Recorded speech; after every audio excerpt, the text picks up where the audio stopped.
जय हिंद बच्चों। अगर बच्चों आप लोग क्लास 10th के स्टूडेंट हैं और अर्धवार्षिक परीक्षा 2025 और 26 विषय सामाजिक विज्ञान की तैयारी कर रहे हैं तो ये वीडियो आपके लिए काफ़ी ज़्यादा इम्पोर्टेंट होने वाला है।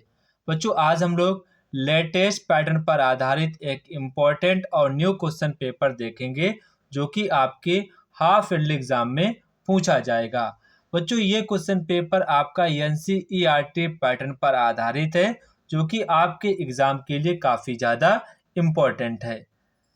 बच्चों आप सभी लोगों को इस क्वेश्चन पेपर को 100% देखना चाहिए ताकि आप लोगों को ये पता चल सके कि एनसीईआरटी पैटर्न के पेपर में आप लोगों से किस टाइप के क्वेश्चन पूछे जाएंगे। तो बच्चों आज हम लोग इस क्वेश्चन पेपर को सॉल्व करेंगे और देखते हैं कि एग्जाम में आप लोगों से कैसे क्वेश्चन पूछे जा सकते हैं। अगर बच्चों आप लोगों ने इस क्वेश्चन पेपर की अच्छे प्रकार से प्रैक्टिस कर ली तो बच्चों मैं दावे के साथ कह सकता हूं कि आप सभी लोगों के एग्जाम में 60+ मार्क्स 100% आएंगे। तो बच्चों सबसे पहले आपको एग्जाम में बहुविकल्पीय प्रश्न यहाँ पर आपको देखने को मिलेंगे जो कि आप लोगों से 20 MCQ पूछे जाएंगे। तो बच्चों यहाँ पर आपका जो पहला क्वेश्चन है, वियना कांग्रेस की अध्यक्षता किसने की थी? तो वो की थी मैटरनिक ने। किसने की थी? मैटरनिक ने। यंग इटली नामक गुप्त संस्था के संस्थापक किसने की थी? तो वो आपके थे मेसनी। कौन थे? मेजनी थे। यहाँ पर आपको ऑप्शन नंबर खा वाला करेक्ट आंसर हो जाएगा। गांधी जी ने अहमदाबाद में कॉटन मिल मजदूरों के समर्थन में सत्याग्रह कब यहाँ पर शुरू किया था? वो आपका किया था 1918 में शुरुआत किया था। असहयोग आंदोलन की शुरुआत कब हुई थी? तो बच्चों असहयोग आंदोलन की शुरुआत जनवरी 1921 में हो चुकी थी। अफ्रीका में किस बीमारी के कारण बड़ी संख्या में मवेशी मर गए थे? सभी को पता वो आपकी बीमारी थी रिंडरपेस्ट। क्या थी? रिंडरपेस्ट। कपास की खेती के लिए कौन सी मिट्टी सबसे उपयुक्त मिट्टी है? तो वो आपकी सबसे उपयुक्त मिट्टी है काली मिट्टी। चिपको आंदोलन किससे संबंधित था? चिपको आंदोलन आपका वन संरक्षण से संबंधित था। सलाल बांध किस नदी पर स्थित है? तो बच्चों सलाल बांध आपका चेनाब नदी पर स्थित है। झूम खेती को आंध्र प्रदेश में किस नाम से जाना जाता है? तो झूम खेती को आंध्र प्रदेश में पोड़ नाम से जाना जाता है। पोड़ नाम से जाना जाता है। ब्रुसेल्स में फ्रेंच भाषा बोलने वालों का कितना प्रतिशत है? तो वो आपका है 60%। बेल्जियम के संविधान में 1970 और 1983 के बीच में कितने संशोधन हुए थे? तो केवल और केवल उनके संविधान में 4 संशोधन किए गए 1970 से लेकर 1993 के बीच में। निम्न में से राज्य सूची का विषय नहीं है। तो वो आपका जो बैंक है वो आपका राज्य सूची का विषय नहीं, ये आपका संघ सूची का विषय है। भारत में पंचायती राज की स्थापना कब हुई थी? तो बच्चों भारत में पंचायती राज की स्थापना 1992 में हुई थी। श्रीलंका में बहुसंख्यक धर्म कौन सा है? तो श्रीलंका में जो आपका बहुसंख्यक धर्म है वो आपका बौद्ध धर्म है। कौन सा है? बौद्ध धर्म है। प्रति व्यक्ति आय के आधार पर निम्न में से कौन सा राज्य सबसे आगे है? तो वो आपका सबसे जो आगे है हरियाणा। कौन सा है? हरियाणा। राष्ट्रीय ग्रामीण रोजगार गारंटी अधिनियम कब लागू हुआ था? 2005 में लागू हुआ था। विश्व बैंक किस आधार पर देशों को वर्गीकृत करता है? तो वो करता है प्रति व्यक्ति आय के आधार पर देशों का वर्गीकरण करता है।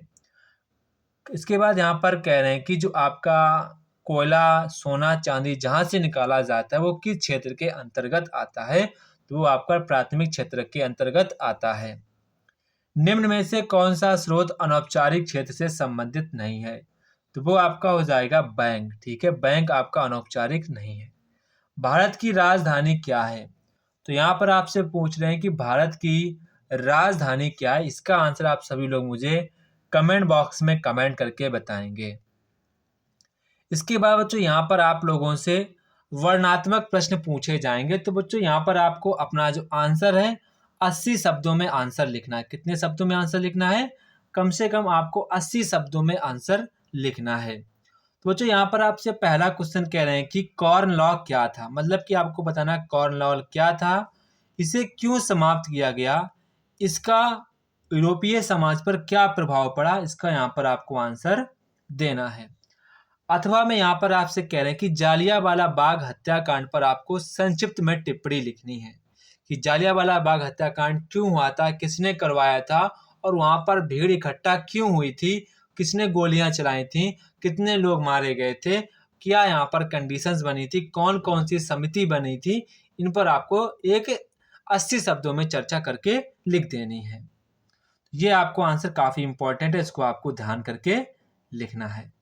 इसके बाद यहाँ पर कह रहे हैं कि नवीनकरण और अनवीनकरण संसाधनों पर आपको अंतर स्पष्ट करना है। जब भी बच्चों आप अंतर लिखें तो अंतर हमेशा कॉलम बनाकर आपको अंतर लिखना है। कैसे लिखना है? कॉलम बनाकर अंतर लिखना है। एक तरफ आप लिखेंगे नवीनीकरण लिखेंगे, एक तरफ आप लिखेंगे अनवीनीकरण, आपको लिखकर फिर आपको ऐसे ऐसे अंतर लिख देना है। ऐसे यहाँ पर आपको लिखना है। इसके बाद यहाँ पर आपसे कह रहे हैं कि पीने योग्य जल की कमी की आपको 3 बताने हैं कारण कि जो आपका पीने योग्य जल है वो लगातार कम क्यों हो रहा है, इस पर आपको यहाँ पर चर्चा करनी है। श्रीलंका की जातीय संरचना पर आपको टिप्पणी करने की, श्रीलंका में फ्रेंच भाषा कितने बोलोगे होते, बेल्जियम जो ऐसी कंडीशन है वो यहाँ पर इनको आपको चर्चा करनी है। ठीक है, तो इसके बाद यहाँ पर आपसे अथवा में कह रहे हैं कि भारत में विकेंद्रीकरण के लिए 1992 में कौन कौन से कदम उठाए गए हैं। जब आपका 1992 था तो भारत में विकेंद्रीकरण हुआ था, उसमें कौन कौन से कदम उठाए गए थे वो यहाँ पर आपको बताने हैं। इसके बाद थर्ड क्षेत्र के अन्य क्षेत्रों से किस प्रकार भिन्न है, आपको एग्जाम्पल देकर बताना है। बच्चों सबसे ज्यादा इंपॉर्टेंट क्वेश्चन है, जो आपका तीसरा क्षेत्र है वो सबसे ज्यादा रोजगार यही देता है। राष्ट्रीय आय और प्रति व्यक्ति आय में अंतर को स्पष्ट करना मैंने आपको बता दिया। जब भी आप यहाँ पर अंतर को लिखें तो अंतर को हमेशा आप एक टेबल फॉर्म में बनाकर लिखेंगे। ठीक है, इसके बाद यहाँ पर आप लोगों से वर्णनात्मक प्रश्न पूछे गए। यहाँ पर आपसे पहला क्वेश्चन पूछा गया है, विश्व अर्थव्यवस्था को कैसे कैसे विकास हुआ है, मतलब कि जो विश्व का जो अर्थव्यवस्था है वो कैसे विकास हुआ है, इसमें आपको कोई 3 तकनीक का योगदान दे रहा है। अथवा में यहाँ पर आपको लिखना है इटली का एकीकरण की प्रक्रिया को आपको यहाँ पर वर्णन करना है। भारत में कितने प्रकार की मिट्टियां पाई जाती हैं, आपको संक्षेप में समझाना है। काफी इंपॉर्टेंट भी है और आसान भी क्वेश्चन है। अथवा मैं आपसे कह रहा है कि चावल के उत्पादन के लिए उपयुक्त भौगोलिक दशाओं का आपको वर्णन करना है कि चावल के लिए कैसी जलवायु चाहिए, कैसी कितना पानी चाहिए और कितनी आर्द्रता चाहिए, कितनी नमी चाहिए, ये आपको सारी बातें यहाँ पर आपको बतानी है। इसके बाद यहाँ पर आपसे कह रहे हैं कि सत्ता की साझेदारी विभिन्न रूपों का आपको वर्णन करना है। अथवा में यहाँ पर आपसे कह रहे हैं भारत एक संघीय व्यवस्था वाला देश है, भारत एक संघीय व्यवस्था वाला देश है, इस कथन को सिद्ध करने के लिए प्रमुख सिद्धांत आपको बताने हैं। भारतीय रिजर्व बैंक के कार्यों का आपको वर्णन करना है। अथवा में कह रहा है कि असंगठित और असंगठित क्षेत्रों में आपको प्रमुख कोई 4-5 अंतर बताने हैं। बच्चों ये क्वेश्चन सारे के सारे आपके एग्जाम के लिए काफी ज्यादा इंपॉर्टेंट है, इनको आप अच्छे प्रकार से तैयार कर लेना है। इसके बाद जो यहाँ पर आप लोगों से नेक्स्ट में आपसे लोगों से मानचित्र से संबंधित क्वेश्चन पूछे गए हैं। तो बच्चों पहला यहाँ पर आप लोगों से क्वेश्चन पूछा गया है, पूर्ण स्वराज का प्रस्ताव पारित हुआ था तो वह आपका स्थान कहाँ पर है। तो पूर्ण स्वराज का जो प्रस्ताव पारित हुआ था वो आपका लाहौर अधिवेशन में हुआ था। कहाँ पर हुआ था? लाहौर अधिवेशन 1929 में हुआ था। ठीक है, प्रथम जूट मिल की स्थापना कहाँ पर हुई थी, सभी को पता है, रिसरा में हुई थी। कहाँ पर हुई थी? रिसरा। ये आपका पड़ता है कोलकाता में, कोलकाता में हुई थी 1855 में। कब हुई थी? 1855 में। इसके बाद सविनय अवज्ञा आंदोलन का शुरुआत कहाँ पर हुआ था? यह आपका हुआ था डांडी गुजरात 1930 में। ठीक है, डांडी गुजरात 1930 में। 1916 में कांग्रेस का अधिवेशन स्थल कहाँ पर था? लखनऊ था। कहाँ पर था? लखनऊ में 1916 का जो कांग्रेस का अधिवेशन वहीं पर हुआ था। चौरी चौरा घटना स्थल ये आपका हुआ था उत्तर प्रदेश में। कहाँ पर हुआ था? उत्तर प्रदेश में 1922 में हुआ था। इसके बाद निम्नलिखित भौगोलिक स्थलों को चिन्हों द्वारा आपको भारत के मानचित्र पर दर्शाना है। इसके बाद यहाँ पर कह रहा है कि मरुस्थलीय मृदा क्षेत्र, आपको राजस्थान का एरिया यहाँ पर दर्शा देना है। चावल के लिए सर्वाधिक उपयुक्त राज्य आपको लिखना है पश्चिम बंगाल, उत्तर प्रदेश, पंजाब। मारमा गांव बंदरगाह कहाँ पर है? ये आपका कहाँ पर है? गोवा में। कहाँ पर है? गोवा में स्थित है। गिर राष्ट्रीय उद्यान आपका है गुजरात में। कहाँ पर है? गुजरात में। मानस वन्यजीव अभयारण्य ये आपका है असम में। कहाँ पर है? असम में।